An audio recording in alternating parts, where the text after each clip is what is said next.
The interview. जी हाँ, ये name है उस चैप्टर का फ्लैमिंगो बुक के, जिसकी एक्सप्लेनेशन आज मैं आपके लिए लेकर आई हूँ। And welcome to my channel Prerna Joshi English classes. बच्चों, इस चैप्टर के अंदर 2 पार्ट्स हैं इस चैप्टर के, part 1 and part 2।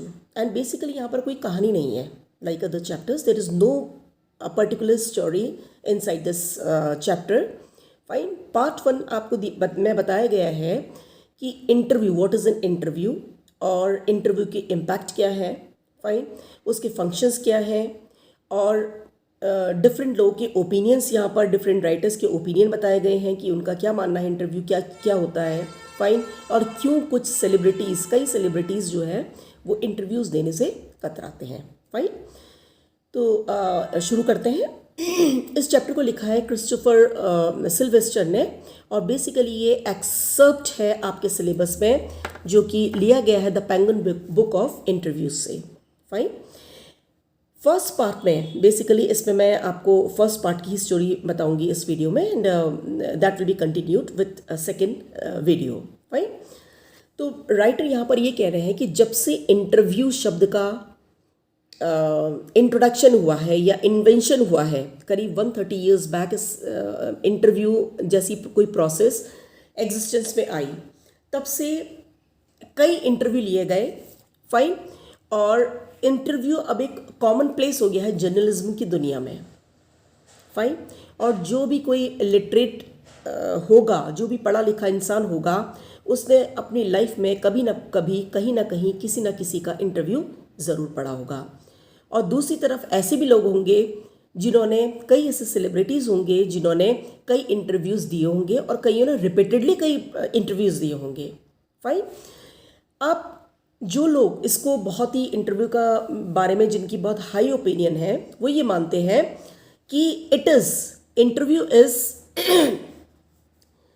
In its highest form a source of truth. जिनका ये मानना है, जो बहुत ही हाईएस्ट, उनका ये मानना है कि it's a highest source of truth.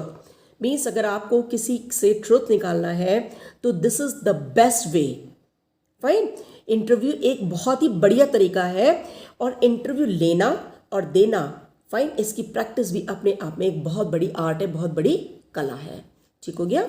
अब यहाँ पर डिफरेंट लोगों के ओपिनियन यहाँ पर दिए गए हैं, तो अलग अलग लोग यहाँ पर दिखाए गए हैं। कुछ लोग, कई सेलिब्रिटीज़ को ये मानते हैं, जो इसके विक्टिम्स रहे हैं, उनको ये मानना होता है कि जब ये इंटरव्यूअर्स आते हैं तो इससे क्या होता है कि sometimes they diminishes our image. Fine. क्योंकि ये बड़े बिटर से और बड़े अजीब से क्वेश्चंस पूछते हैं और बड़ा स्पाइसी बना के उसको ये पेश करते हैं। फाइन। ये लिखते हैं जब, तो बहुत ही स्पाइसी बना के, हमारी ही बातों को बहुत ही स्पाइसी बना के ये प्रेजेंट करते हैं, और इससे कई बार क्या होता है कि हमारी पर्सनल लाइफ या हमारी जो पर्सनल इमेज है वो डिमिनिश हो जाती है। फाइन। अब यहाँ पर वीएस नायपॉल, एक जो कि एक कॉस्मोपॉलिटन राइटर रहे हैं। फाइन। उन्होंने उनका ये मानना था कि ये जो इंटरव्यू है, fine, are feels that some people are wounded by interviews and lose part of themselves. कई लोग इससे बड़े आहत होते हैं इंटरव्यूज से, और कभी कभी they lose a part of themselves, means जो उनका ओरिजिनल सेल्फ है वो रह ही नहीं जाता है। फाइन। क्योंकि इंटरव्यूअर्स इसको ऐसे बना के पेश करते हैं कि उनका जो रियल सेल्फ होता है इंटरव्यू देने वाले का, वो कहीं ना कहीं धूमिल हो जाता है। दूसरी तरफ लेविस कैरल हैं, जो कि क्रिएटर रहे हैं एलिस इन वंडरलैंड के।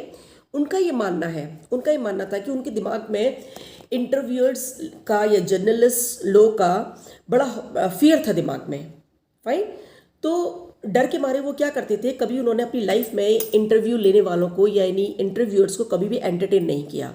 जब भी ऐसे लोग कोई उनके घर पे आए, कोई इंटरव्यू लेने वाले या उनका कोई ऑटोग्राफ लेने वाले, फाइन, तो उन्होंने अपने तक उनको पहुंचने नहीं दिया। Fine. He never entertain such people, क्योंकि उनके दिमाग में किसी तरह का एक फियर था, एक खौफ था उनको लेकर। फाइन। और जब उन्होंने उनको किसी तरीके से एंटरटेन नहीं किया और अपने घर से वो भगा पाए, तो उसके बाद वो बड़ा अपनी सक्सेस पे बड़ा खुश होते थे कि देखो मैंने कैसे इन लोगों को भगा दिया बिना इंटरव्यू दिए हुए। फाइन। तो अपने रिलेटिव्स को और ये और लोगों को, बाकी ये अपने इस एक्सपीरियंस के बारे में वो बताया करते थे। इसी तरीके से है रुडयार्ड किपलिंग। रुडयार्ड किपलिंग का ये मानना था रुडयार्ड किपलिंग जो था उनके दिमाग में भी इंटरव्यूअर्स या इंटरव्यू देने के लिए एक बहुत अच्छा एक ओपिनियन नहीं है। फाइन। क्योंकि उनका ये मानना था कि एक बार क्या हुआ कि कुछ दो इंटरव्यूअर्स बोस्टन से उनका इंटरव्यू लेने आए। फाइन। तो उससे उनका जो पूरा दिन था वो पूरा रियून हो गया।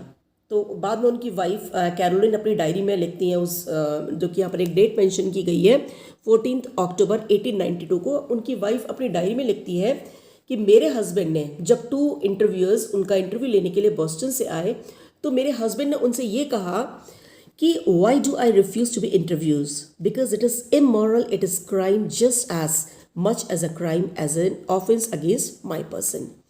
तो उनकी वाइफ अपनी डायरी में लिखती हैं कि मेरे हस्बैंड ने उन इंटरव्यू से ये कहा कि आपको पता है कि ये जो इंटरव्यू है क्यों मैं रिफ्यूज़ करता इंटरव्यू देना, क्योंकि मेरा ये मानना है कि इंटरव्यू लेना अपने आप में एक बहुत ही इमोरल एक्ट है एंड इट्स अ क्राइम। ये एक तरीके का ऑफेंस है। फाइन। एक तरीके का ऑफेंस है जो आप किसी पर्सन के अगेंस्ट में करते हैं। It's an assault. Assault means it's an attack, fine, in somebody's personal life and such as much merits punishment. Such as a merits punishment का क्या मतलब है कि मीन्स हमारे अंदर कुछ मैरिट्स हैं, कुछ अच्छे गुण हैं, तो हमारा अच्छे गुण का होना हमारे लिए जैसे एक पनिशमेंट हो गया, हमारे लिए क्राइम हो गया। फाइन। क्योंकि आप जब इंटरव्यूअर्स जब आते हैं, आप इंटरव्यू लेते हैं, तो आप हमारी पर्सनल लाइफ में एक तरीके से असॉल्ट करते हैं, अटैक करते हैं। फाइन। तो इस तरीके से आप हमारी फीलिंग्स को बड़ा ऑफेंड करते हैं। तो अपने आप में एक क्राइम है, अपने आप में एक ये बहुत बड़ा इमोरल एक्ट है, अपने आप में एक अटैक है, एक असॉल्ट है, and that's why I refuse to be interviewed. ये किसका मानना था? रुडयार्ड किपलिंग का, जो कि एग्जाम में आ सकता है। फाइन। रुडयार्ड किपलिंग के क्या वर्ड्स थे इस बारे में जो कि उनकी वाइफ ने अपनी डायरी में मेंशन किए। तो क्वेश्चन यहाँ पर ऐसे भी आएगा कि मीन्स डिफरेंट लोगों के ओपिनियंस इंटरव्यू के बारे में। तो अभी तक जो मैंने आपको बताया वो ये कि कुछ लोग जो इसको हाईएस्ट फॉर्म मानते हैं कि ट्रुथ को निकलवाने का एक बहुत ही बढ़िया तरीका है। फाइन। तो जो लोग हैप्पी हैं उससे वो ये कहते हैं। फाइन। और दूसरे लोगों का ये मानना है कि नहीं, ये अच्छी चीज़ नहीं है। फाइन, ये हमारी इमेज को डिमिनिश करता है। वीएस नायपॉल का ये मानना है कि इससे कई लोग अपने बड़े आहत होते हैं और they lose the part of themselves. और रुडयार्ड किपलिंग का ये मानना है था कि it's like an assault, it's like a crime, it's something immoral. Fine. And more it is cowardly and wild, it is something evil and something wicked. ये important line से इनको आप अंडरलाइन कर लीजिएगा, इससे रिलेटेड कुछ एग्जाम में आ सकता है। और इसीलिए रुडयार्ड किपलिंग का ये मानना था कि no respectable man would ask it, more less give it. ना तो कोई रेस्पेक्टेबल पर्सन अपना मीन्स इंटरव्यू लेने के लिए कहेगा। फाइन। और ना ही कोई much less give it. Fine. ना तो इस तरीके की, ना तो वो एज ए जर्नलिस्ट काम करेगा या कोई जर्नलिस्ट को इंटरव्यू देगा। फाइन। ना तो वो पसंद करेगा इंटरव्यू लेना और ना ही पसंद करेगा वो इंटरव्यू देना, कोई भी रेस्पेक्टेबल पर्सन। ये मानना था रुडयार्ड किपलिंग का। फाइन। हालांकि बात ये अलग है, कहने की बात और होती है और करने की बात अलग होती है, क्योंकि रुडयार्ड किपलिंग ने लेटर ऑन कुछ टाइम बाद उन्होंने मार्क ट्वेन का इंटरव्यू लिया था। फाइन। कुछ साल पहले। और इसी तरीके से फाइन, तो जो कि जिसको मानते थे कि एक मॉरली बहुत ही रॉन्ग तरीका है और बहुत ही इमोरल एक्ट है, लेकिन वो खुद भी इस इमोरल एक्ट में इन्वॉल्व थे, क्योंकि उन्होंने भी एक बार मार्क ट्वेन का इंटरव्यू लिया था, रुडयार्ड किपलिंग ने। फाइन। इसी तरीके से एच.जी. वेल्स ने 1984 में, फाइन, उन्होंने ये कहा, उनका ये मानना था कि इंटरव्यूइंग ओर्डियल। फाइन। इंटरव्यू अपने आप में एक ओर्डियल है। ओर्डियल मीन्स एक बहुत ही टेरेबल एक्सपीरियंस है। फाइन।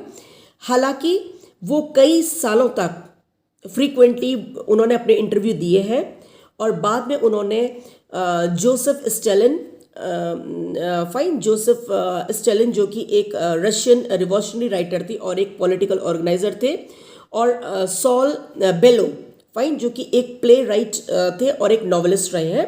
तो इन दोनों का उन्होंने इंटरव्यू लिया था। किसने? एच.जी. वेल्स ने, जिनका ये मानना है कि इंटरव्यू देना अपने आप में एक बहुत ही टेरेबल एक्सपीरियंस है। तो ये राइटर्स जिनका मानना था लाइक रुडियर्ड किपलिंग और ये एजी वेल्स, फाइन, जिन्होंने इनविजिबल मैन भी लिखी हुई है। तो हालांकि ये मानते कुछ और थे, लेकिन फिर भी इन्होंने अपनी तरफ से इन्होंने भी कुछ राइटर्स का इन्होंने इंटरव्यू लिया है। तो इन्होंने जब सॉल बेलो का फाइन जो कि एक नॉवेलिस्ट रहे हैं, तो सॉल बेलो का जब इन्होंने इंटरव्यू लिया था तो उन्होंने सॉल बेलो ने ऐसे डिस्क्राइब करा कि जब इंटरव्यूअर्स आते हैं, फाइन, तो it's like as being like thumb prints on his windpipe, जैसे कि वो आपका गला ही घोट देते हैं, फाइन, जैसे कि विंड पाइप में उनके जो मार्क्स होते हैं, उनके जो प्रिंट रहते हैं हमेशा के लिए रह जाते हैं इंटरव्यूअर्स के लिए। यानी कहने का क्या मतलब है कि जब ये इंटरव्यू लेने वाले आते हैं, इंटरव्यूअर्स आते हैं, तो वो आपसे ऐसे क्वेश्चंस पुट अप करते हैं कि यू फील सफोकेटेड, फाइन। तो यानी जब एजी वेल्स ने इनका इंटरव्यू लिया होगा तो उसके बाद उन्होंने भी शायद ऐसा फील किया होगा, तभी उन्होंने ऐसा एक कमेंट दिया जो कि इंपॉर्टेंट कमेंट है कि it's like thumb prints on his windpipe. इससे रिलेटेड आ सकता है कि एक्सप्लेन इट। तो thumb prints on his windpipe का मतलब है कि natural, as if natural prints on your windpipe. यानी कहने का मतलब ये है कि जब इंटरव्यूअर्स आते हैं तो उनके जो क्वेश्चंस होते हैं वो ऐसे दहला देने वाले होते हैं कि you feel suffocated how to answer them, fine. अगर आप कुछ भी बोलते हैं तो उसको बढ़ा चढ़ाकर वो ऐसे पेश करेंगे तोड़ मरोड़ के कि आपको लगेगा कि मैं क्या बोलूं, अगर मैं ऐसा कहता हूं तो फंसता हूं, ऐसा कहता हूं तो फंसता हूं, फाइन। तो ये मानना था सॉल बेलो का, फाइन। और हालांकि राइटर यहाँ पर कह रहे हैं कि कई ड्रॉबैक्स हैं इंटरव्यू के, फाइन, इंटरव्यू के कई ड्रॉबैक्स रहे हैं, लेकिन फिर भी it is a supremely serviceable medium of communication, fine. बहुत ही ये हाईएस्ट फॉर्म है कम्युनिकेशन का, fine. And these days more than at any other time the are most vivid impression of our contemporaries are through interviews. क्योंकि अगर हमें अपने किसी कॉन्टेम्प्रेरी के बारे में जो कि हमारी ही एज में रह रहा है, उस युग में रह रहा है, अगर उसके बारे में हमें जानना है, फाइन, तो हम उसका इंटरव्यू पढ़ते हैं तो हमें बहुत सी जानकारी मिल जाती है। या अब तो सोशल मीडिया के थ्रू हम कई चीज़ें जान लेते हैं, फाइन। जब आप किसी का इंटरव्यू देखते हैं या सुनते हैं नाउअडेज, तो ये जब लिखा गया था चैप्टर तब तो इंटरव्यू ऐसा सोशल मीडिया एक्टिव नहीं था, सिर्फ आप पढ़ सकते थे। बट आज तो आप देखते हैं कि अगर कोई बॉलीवुड का, किसी सेलिब्रिटी का अगर कोई इंटरव्यू लिया गया है तो उनके कमेंट्स के थ्रू, उनके रिएक्शंस के थ्रू हम जान पाते हैं कि ये है कैसा एक्चुअल में, फाइन। अगर कोई बॉलीवुड का अगर कोई एक्टर है तो एक्ट तो अपनी मूवी में ऐसे करेगा जो डायरेक्टर ने उसको बोला है, फाइन। या कोई क्रिकेट के फील्ड से है या कोई और सेलिब्रिटी है तो अपने फील्ड में, या कोई फुटबॉल प्लेयर है, क्रिकेट प्लेयर है, अपने फील्ड में तो वो करेगा जैसा वो जो सिचुएशन की डिमांड है। बट एक्चुअल लाइफ में इनका बिहेवियर कैसा है, इनके रिएक्शंस कैसे हैं, इनके लाइफ के लिए अप्रोच या एटीट्यूड कैसा है, वो हमें कैसे पता चलता है? Through the interview, fine. जब लोग इनका इंटरव्यू लेते हैं और इनके कमेंट्स ये कैसे देते हैं, फाइन, और कैसा इनका एटीट्यूड है, इससे हमें पता चलता है कि एक्चुअल में ये लोग कैसे हैं, fine. And sometimes we feel motivated also by listening to their comments or reading their comments, fine। तो इसलिए इसको एक हाईएस्ट फॉर्म ऑफ कम्युनिकेशन माना गया है और इससे क्लियर इम्प्रेशन फॉर्म होता है लोगों के बारे में, फाइन, जिसका इंटरव्यू लिया जाता है। तो यहाँ पर डेनिस ब्रेन ने लिखा है कि almost everything of moment reaches us through one man asking questions of another. Because of this, the interviewer holds a position of unprecedented power and influence. Denis Brian ने एक जगह लिखा है कि जब एक इंटरव्यूअर किसी का इंटरव्यू लेता है, उससे क्वेश्चंस पुटअप करता है, फाइन, और दूसरा उसका आंसर देता है, तो उससे हमें पता चलता है almost everything of women reaches us through one man asking questions of another. तो उन क्वेश्चन आंसर्स के थ्रू हमें एक्चुअल उस चीज़ के बारे में पता चलता है या उस इंसान के बारे में पता चलता है। और इसीलिए शायद आज की तारीख में जो जर्नलिज्म है या जो जर्नलिस्ट है, दे होल्ड्स या जो इंटरव्यूअर है, they holds a position of unprecedented power.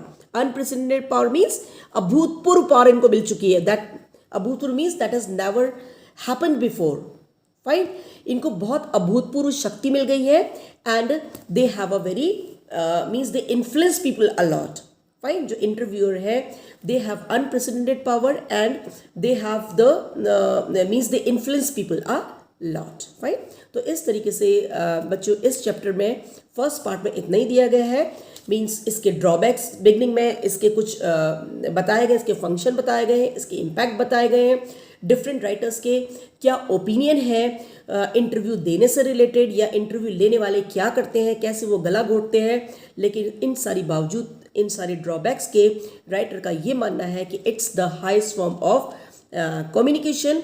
और यहाँ पर जैसा कि डेनिस ब्रेन का ये मानना था कि यस, कुछ भी हो जाए लेकिन अगर हमें अपने किसी कॉन्टेम्प्रेरी इंसान के बारे में अगर कुछ जानना है जो उस युग का है, तो जब एक जना दूसरे से क्वेश्चन पूछता है तो उसी के थ्रू हमें कई चीज़ों के बारे में पता चलता है। और इसीलिए जो इंटरव्यूअर है they have got unprecedented power and they have means great influence in society.